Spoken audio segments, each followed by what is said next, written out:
మీరు 4న పుట్టారా? 4 అంటే రాహు.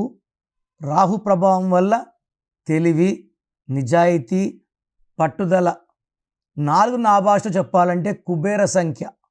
కాళ్ళ మీద కాలేసుకొని ఉంటారు. సో 4లో డిఫెక్ట్ ఏమంటే పేరు రాంగ్గా పడిపోతుంది. వీళ్ళకి తెలివి ఎక్కువ, కష్టపడే గుణం ఎక్కువ, అన్నీ ఇచ్చి దేవుడు పేరు రాంగ్గా పెట్టి వేరే వాళ్ళ దగ్గర గుమస్తాలుగా పనిచేస్తూ తక్కువగా పనిచేస్తూ వేరే వాళ్ళని కోటీశ్వరులను చెయ్యాలి. అదే 4లో పుట్టిన వాళ్ళ పేరు బాగుంటే, సంఖ్యాబలం బాగుంటే ఖచ్చితంగా వీళ్ళు కోటీశ్వరులు అవుతారు. సో ఈ 4న పుట్టిన వాళ్ళకి ఈ 2026 ఎలా ఉండబోతుంది? సో 2026 అంటే 10 అంటే 1 + 0 1. ఈ 1, 4 మంచి ఫ్రెండ్స్.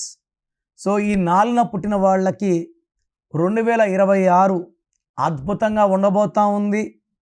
డబ్బు పరంగా, ఆరోగ్యపరంగా, భార్యాభర్తల సంబంధాలు చక్కగా ఉంటాయి. బట్ ఈ 4న పుట్టిన వాళ్ళ పేరు మళ్ళీ 4 అక్షరాలు లైక్ హరి, గిరి, సిరి, నాని ఇలాంటి పేరున్న వాళ్ళకి, 6 అక్షరాల్లో పేరున్న వాళ్ళకి, 8 అక్షరాల్లో పేరున్న వాళ్ళకి ఇబ్బందులు తప్పవు. పుట్టింది 4లో, పేరులో 8, రాహు శని కలయిక అయిపోతుంది. సో పేరులో 4, 6, 8 లెటర్స్ ఉండకూడదు.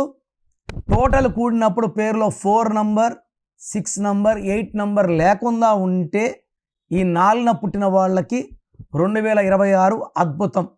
సో మీ పేరు చెక్ చేసుకొని రాంగ్ నంబర్స్ ఉంటే వెంటనే నా అపాయింట్మెంట్ బుక్ చేసుకోండి.